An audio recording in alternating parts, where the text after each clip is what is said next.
జనమంటే ఆయనకి ఎనలేని ప్రేమ, సేవ ఒకటి ఆయన ముందున్న మార్గం. విశ్వ హిందూ ధర్మ పరిరక్షణ ఆయన కర్తవ్యం. ఆయనే కంబాల శ్రీనివాసరావు గారు. Hi hello, welcome to Suman TV. నేను మీ రోషన్. సో ప్రస్తుతం నేను తిరుపతిలో తిరుచానూరు నుంచి అలిపిరి వెళ్ళే ఈ ఫ్లైఓవర్ అందరికీ తెలిసే ఉంటుంది. ఎవరు తిరుపతికి వచ్చినా కానీ కింద నుంచి వెళ్ళే ప్రతి ప్రయాణికుడు, ప్రతి భక్తులు కూడా ఇంత బాగా, ఇంత అద్భుతంగా ఒక ఫ్లైఓవర్ను నిర్మించారు, చాలా బ్యూటిఫుల్గా ఉంది అని ఆ కింద ఆ నామాలు, ఆ జపాలన్నీ చదువుకుంటూ వెళ్తాం. కానీ ఇదే ఫ్లైఓవర్ మీద ఇప్పటికీ ఇది స్టార్ట్ అయిన దగ్గర నుంచి దాదాపు 50 పైగా యాక్సిడెంట్లు అయినాయి అని చెప్పేసి ఒక రిపోర్ట్ కూడా ఉంది. కానీ ఎందుకు అవుతున్నాయి, ఎక్కడ తప్పిదం ఉంది అనే దాని మీద కూడా కొంత ఎవరైనా కానీ ఆలోచించాలి. ఎందుకంటే రీసెంట్గా చూసుకుంటే మా రిపోర్టర్ ఉమా కూడా ఇక్కడికి వచ్చి ఒక స్టోరీ చేశారు. నాకు చాలా చాలా మనసు కలిసి వేసింది. నేను కాల్ చేసి ఇమీడియట్గా అడగగానే చాలా యాక్సిడెంట్లు అవుతున్నాయి అన్న, ఇక్కడ టర్నింగ్ అక్కడ గరుడ వారధి ఎక్కిన తర్వాత ఇంతవరకు స్పీడ్ వస్తున్నారు, ఈ కొంచెం టర్నింగ్ అనేది కొంచెం తెలుసుకోలేక ఆటోమేటిక్గా బైకులు వాళ్ళు, కార్లు వాళ్ళకి యాక్సిడెంట్లు అవుతున్నాయి. మొన్న ఒక యాక్సిడెంట్ కూడా బైక్ ఇక్కడ గుద్దితే ఒక పర్సన్ వెళ్ళి పాపం కిందకి వెళ్ళి పడి చనిపోయాడు, ఒక పర్సన్ ఇక్కడే చనిపోయాడు అనమాట. సో నిజంగా ఇదే విషయం మీద, ఎందుకంటే భానుప్రకాష్ రెడ్డి గారు దాదాపు 25 సంవత్సరాల నుంచి బీజేపీ సీనియర్ నాయకులు, ప్రస్తుత టీటీడీ బోర్డు మెంబర్. ఈ పక్కనే వాళ్ళ హౌస్ కూడా, పక్కనే 2 మినిట్స్ నేను దర్శనం చేసుకోగానే అడిగాను, భాను గారు ఏంటి ఇక్కడ సిచ్యువేషన్, ఎందుకు ఇలా జరుగుతుంది అన్నప్పుడు నాకు చాలా బాధేస్తుందన్న, ఈ విషయం మీద మాట్లాడాలనుకుంటున్నాను అన్నారు. కాబట్టి సో ప్రజెంట్ అన్న అసలు ఏంటి, అసలు ఎన్ని యాక్సిడెంట్లు జరిగాయి ఈ మధ్య కాలంలో, ఒక 6గురు చనిపోయారు. ఈ ఫ్లైఓవర్ అనేది అంటే ఈ డిజైన్లో తప్పు ఉందా, లేకపోతే ఓవర్ స్పీడ్ వల్లనా, లేకపోతే ఎక్కడ ఏంటి అనేది ఒకసారి మీ మాటల్లో. అంటే ఈ ఫ్లైఓవర్ గరుడ వారధి, ఈ వారధి గుండా మొత్తం మనం తిరుచానూరు నుంచి వచ్చే వాహనాలన్నీ ఇక్కడ కానీ గరుడ వారధి ఫ్లైఓవర్ కానీ మనం కానీ దీని మీద మనం రాగలిగితే అలిపిరి దగ్గర మన కపిల్ తీర్థం ముందు డౌన్ అయ్యే అవకాశం ఉంది. కాబట్టి 90% వాహనాలన్నీ ఈ వారధి ద్వారానే వాహనాలన్నీ వస్తున్నాయి.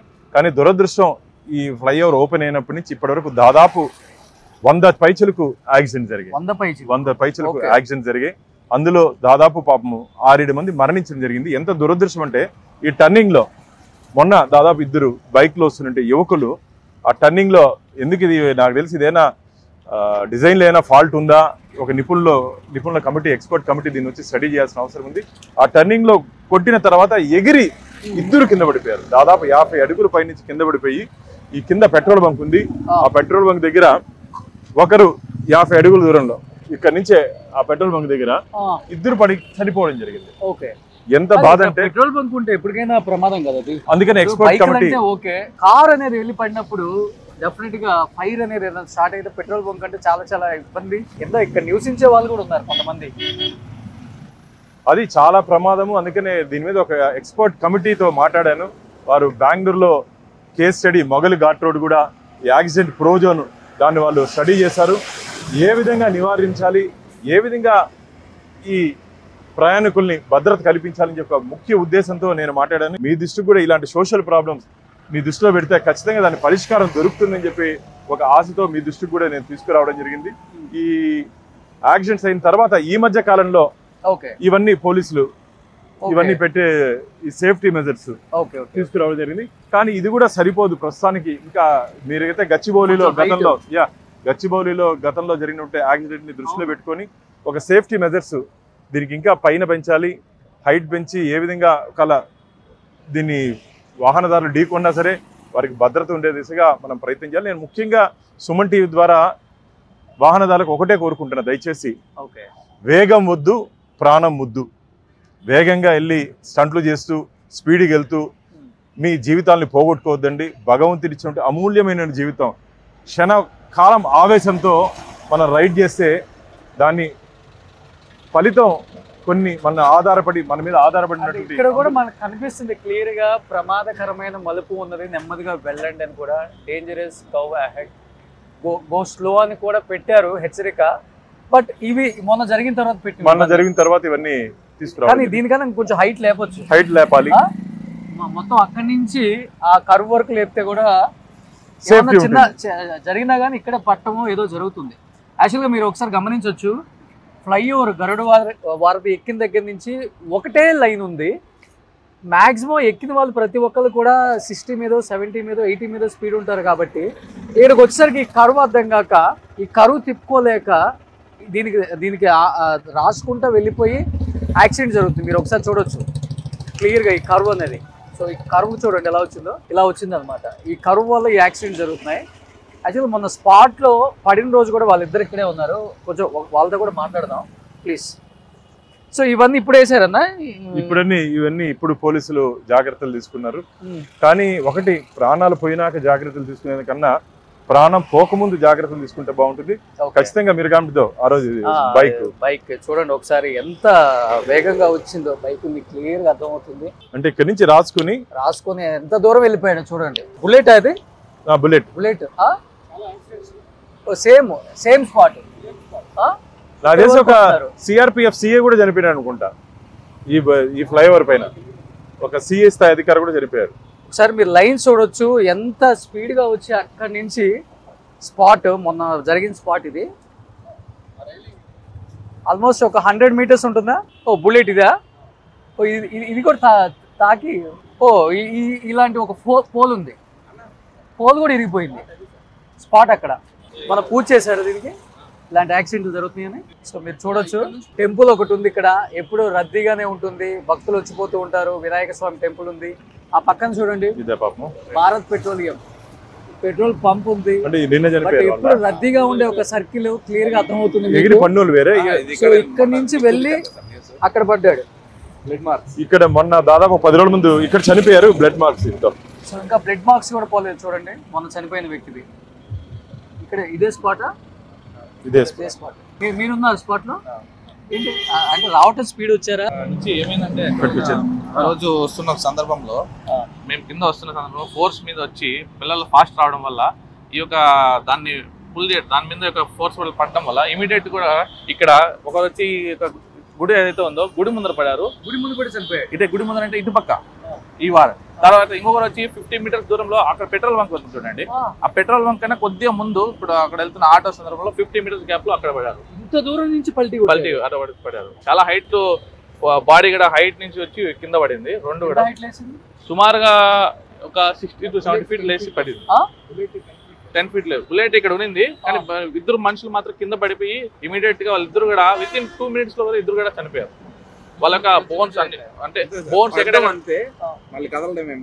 లేదు, బోన్స్ ఎక్కడెక్కడ ఊడిపోయి అన్ని అట్లే ఊడిపోయి. చాలా ఇద్దరు కూడా 24-25 years యంగ్స్టర్స్ బీటెక్ చదువుతున్నారు. విద్యానికేతన్ సంబంధించిన ఫెస్ట్ నుంచి అక్కడ వస్తున్నారు. ఇద్దరు కూడా ఇక్కడ పక్కన ఉండే నారవారిపల్లి దగ్గర విలేజ్ వాళ్ళు. చాలా ఘోరమైన పరిస్థితి. ఆ రోజు చూస్తే మాకు కూడా ఆ రోజు నుంచి చూసి చాలా మంది యొక్క అవేర్నెస్ అవసరం ఉంది. ఎందుకంటే రన్నింగ్ చాలా ఎక్కువ క్రాస్ ఉంది, దానివల్ల కూడా చాలా ప్రమాదాలు జరుగుతున్నాయి. కంట్రోల్ ఒక 10-15 days లోనే ఇక్కడ మళ్ళీ జరిగిన ఇంకొకటి లోకల్ బైక్, ఇది కూడా బైక్. సో బైక్ కూడా ఇక్కడ చనిపోయాడు, స్పాట్ లో చనిపోయాడు. అది అతను మంగళం, అతను ఒక 40 years ఓకే చనిపోయారు. అతను కూడా రీసెంట్ కూడా అక్కడ ఒకటి యాక్సిడెంట్ జరిగింది. స్విఫ్ట్ కార్ వచ్చి నేరుగా ఆ యొక్క టర్నింగ్ సర్కిల్ ఉంటుంది, సర్కిల్ కి నేరుగా వచ్చి గుద్దడం వల్ల కారు అక్కడ స్మాష్ అయింది. కారే మొత్తం పోయింది. ఓకే కానీ ఇక్కడ పెట్రోల్ బంక్ ఉంది కదా, ఇట్లా ఏంటి ఇక్కడ మరి ఇప్పుడు మనుషులు అక్కడ వెళ్ళి పడ్డారు కాబట్టి ప్రాబ్లం లేదు, బైక్ తో సహా కార్ తో సహా వెళ్ళిపడితే ఏంటి సిచ్యువేషన్? అందుకనే దీని మీద ఎక్స్పర్ట్ కమిటీ మొన్న ఎస్పీ గారు కూడా వచ్చి ఇన్స్పెక్ట్ చేశారు వ్యక్తిగతంగా. భవిష్యత్తులో దీన్ని నివారించడానికి ఏ విధంగా జాగ్రత్తలు తీసుకోవాలో ఆ విధంగా జాగ్రత్తలు తీసుకుంటామని చెప్పడం జరిగింది. మనం ఎన్ని జాగ్రత్తలు తీసుకున్నా నేను ఒకటే చెప్తున్నా వాహనదారులకి, దయచేసి మనం మీ ప్రాణాలు పోగొట్టుకోవద్దండి. క్షణకాలం ఆవేశంతో స్పీడ్ థ్రిల్స్ బట్ కిల్స్ అని చాలా చోట చదివాం మనం. స్పీడ్ థ్రిల్స్ బట్ కిల్స్, వేగం వద్దు ప్రాణం వద్దు, అది గుర్తు పెట్టుకోవాలి. మన మీద ఆధారపడి మన కుటుంబాలు ఉన్నాయి, దాన్ని దృష్టిలో పెట్టుకొని మీరు నిదానంగా రండి. ఈ ఫ్లైఓవర్ ఇది రేసింగ్ ట్రాక్ కాదు, రేసుల కోసం వేసింది కాదు, ఇది ప్రయాణాలు చేసేదాని కోసం వేసిన ట్రాక్. కాబట్టి ఎక్కడ ఏ విధంగా ప్రయాణించాలో ఆ విధంగా ప్రయాణించాలి.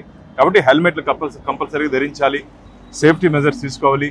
పోలీస్ అధికారులు ఇచ్చినట్టు సలహా సూచనలు ఖచ్చితంగా పాటించే తప్ప ఈ బ్రిడ్జ్ మీద భవిష్యత్తులో మనం ఇలాంటి ఘటనలు పునరావృతం కాకుండా ఏ విధంగా అరికట్టాలో ఆ విధంగా పోలీస్ అధికారులు ఇచ్చిన సలహాలు సూచనలు తీసుకొని ఆ విధంగా ప్రయాణికులు ఖచ్చితంగా దాన్ని ఫాలో అవ్వాలి. ఇప్పుడు మనం ఉన్నప్పుడు కూడా వేగంగా పోతున్నాయి బండ్లు.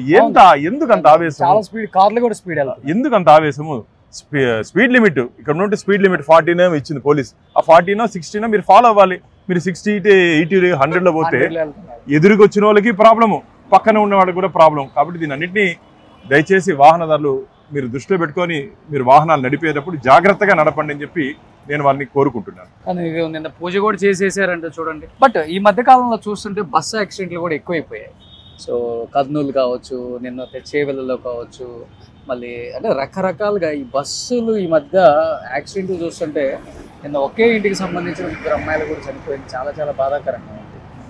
అంటే బస్సుని పూర్తిగా పర్ఫెక్ట్గా ఉంటేనే రోడ్డు మీద వదిలే రోజులు నిజంగా కొంతమంది మర్చిపోతున్నారు. టెక్నికల్గా కూడా ఫిట్నెస్ చూడలేదు. ఎంత బాధ అంటే దాదాపు ఒక వారం ముందు ఒక స్లీపర్ కోచ్లో దాదాపు 21 మంది బస్సు అంటుకొని చనిపోవడం జరిగింది. అలాగే నిన్న మన తెలంగాణలో దాని ఏమంటారు గుళ్ళ లారీ వచ్చి కొట్టిన కారణంగా దాదాపు 19 మంది చనిపోయారు. ఫిట్నెస్ ముఖ్యంగా ఫిట్నెస్ చూసుకోవాల్సిన బాధ్యత ఆర్టీఓ అధికారుల మీద ఉంది. ఫిట్నెస్ బాగుంటే తప్ప రోడ్ల మీద రాకూడదు. వీరు కూడా వాహనాలు ట్రావెల్స్ యాజమాన్యులు కూడా దయచేసి వ్యాపార దృక్పథంతో ఆదాయం కోసం కాకుండా ప్రజల ప్రాణాల కోసం పనిచేయాలి. మీరు ఫిట్నెస్ లేకపోతే ఎక్కించద్దండి. డ్రైవర్లు పర్ఫెక్ట్ లేకుండా వాళ్ళకి డ్రైవింగ్ ఇయ్యద్దండి. ఇవన్నీ మీరు కానీ పాటిస్తే 50% మనం నివారించే అవకాశం ఉంది. కాబట్టి ప్రభుత్వం కూడా దీని మీద ప్రత్యేక దృష్టి పెట్టింది. యాక్సిడెంట్లు నివారించేదానికి ఏ విధంగా నివారించాలని చెప్పి లోకేష్ బాబు గారు కూడా నిన్న మాట్లాడడం జరిగింది. భవిష్యత్తులో జరగకుండా ఈ సేఫ్టీ మెజర్స్ ఏ విధంగా తీసుకోవాలి, ఈ బస్సుల్లో సపోజ్ స్లీపర్ బస్సులో యాక్సిడెంట్ జరిగింది, ఫైర్ సేఫ్టీ మెజర్స్ తీసుకున్నారా, ఒకవేళ ఉంటే ఏ విధంగా వారికి జాగ్రత్త ముందే కానీ దాంట్లో కానీ ఏదైనా ఉండింటే వారికి బ్రతికుండే అవకాశం ఉంది. కాబట్టి భవిష్యత్తులో ఇవన్నీ జరగకుండా ఉండే దిశగా మా ప్రభుత్వం ఎన్డీఏ కూటమి గట్టిగా ప్రయత్నం చేస్తా ఉంది. ప్రజలకు కొంచెం శ్రద్ధ పెట్టాలన్నా మీరు దీని మీద నేను హైట్ ఏదన్నా ఇంతకన్నా హైట్ ఏమన్నా రాగలిగితే బెస్ట్. అవును, మేము గచ్చిబౌలిలో ఫ్లైఓవర్ స్టార్ట్ చేసిన రోజే కారు వెళ్ళి పడ్డది కింద. పాపం తల్లి కూతురు ఇద్దరున్నారు, కారు మీద పడిపోయి చనిపోయారు. అందుకనే చాలా హైట్ లేపారు మా అక్కడ. మొగలి ఘాట్ రోడ్ మీకు పలంనేరు దగ్గర బెంగళూరుకి వెళ్ళేటప్పుడు మొగలి ఘాట్ రోడ్ ఉంది. ఇక్కడ విపరీతమైన యాక్సిడెంట్లు, నెలకి 10-15 మంది జరిపేవాళ్ళు. అలాంటి ఘాట్ రోడ్ లో ఒక ఎక్స్పర్ట్ కమిటీని పిలిచి దాని మీద విచారణ చేయడం జరిగింది. ఆ ఎక్స్పర్ట్ కమిటీని నేను ఇన్వైట్ చేశాను తిరుపతికి. అంటే ఇది సిటీ, తిరుపతి సిటీ అన్ని నివసించే ప్రాంతం ఇదంతా కూడా. అందుకనే వారు కూడా దాదాపు ఒక వారం 10 రోజులు వస్తా ఉన్నారు. వారితో కలిసి పోలీస్ అధికారులతో సంయుక్తంగా దీన్ని ఇన్స్పెక్ట్ చేసి ఇప్పటికి తాత్కాలికంగా జాగ్రత్తలు తీసుకున్నారు. ఇంకా జాగ్రత్తలు తీసుకొని ఒక్క ప్రాణం కూడా పోకుండా ఏ విధంగా జాగ్రత్తలు తీసుకోవాలో ఆ విధంగా మేము జాగ్రత్తలు తీసుకుందానికి మేము సిద్ధంగా ఉన్నాం. సో తిరుపతి మా రిపోర్టర్ ఉమా మంచి మంచి అవేర్నెస్ కార్యక్రమాలు చేస్తూ ఎప్పటికప్పుడు మాకు కూడా కొన్ని తెలియని విషయాలు కూడా తెలియజేస్తున్నాడు. ఉమా స్పాట్కి వచ్చి చేయగానే నేను ఇమ్మీడియట్గా అనుకున్నాను, ఏంటి ఇక్కడ ఇన్ని యాక్సిడెంట్లు జరుగుతున్నాయి, నేను వెళ్ళినప్పుడు ఒకసారి చూడాలి, కవర్ చేయాలనుకున్నాను. ఇదొక్కటే కాదు, ఇంకా చాలా అవేర్నెస్ తిరుపతి చిత్తూరు జిల్లాలో ఎన్నో అవేర్నెస్ కార్యక్రమాలు ఉమా ద్వారా చాలా మందికి ఈ ప్రపంచానికి తెలుస్తుంది. సో అదే కంటిన్యూ చేయమా. Thank you so much. And దీని మీద కొంచెం శ్రద్ధ పెట్టాలి గవర్నమెంట్స్, అదే మనస్ఫూర్తిగా కోరుకుంటున్నాము. మళ్ళీ ఇలాంటి సంఘటనలు జరగకూడదు. ఎందుకంటే కింద పూర్తిగా నివసించే ప్రాంతాలు, పెట్రోల్ బంక్ ఉంది, లేకపోతే టెంపుల్స్ ఉన్నాయి, చుట్టుపక్కల అంతా కూడా నివసించే చాలామంది జనాభా, క్రౌడ్, సర్కిల్ ఇవన్నీ ఉన్నాయి. కాబట్టి ఈ సర్కిల్ని ఇంకో కొంచెం హైట్ అన్నా లేపి సేఫ్టీ మెజర్మెంట్స్ తీసుకోవాలని మనస్ఫూర్తిగా కోరుకుంటున్నాను. ఎన్డీఏ కూటమిని అండ్ టీడీపీ గవర్నమెంట్ని ముఖ్యంగా అండ్ లోకల్ ఎంపీ గారిని, ఎమ్మెల్యే గారిని సో మనస్ఫూర్తిగా కోరుకుంటున్నామండి. So thank you so much Bhanuprakash గారు. సుమన్ టీవీలో మీ పర్సనల్ అండ్ బిజినెస్ ప్రమోషన్స్ కోసం కింది నెంబర్కి కాంటాక్ట్ చేయండి.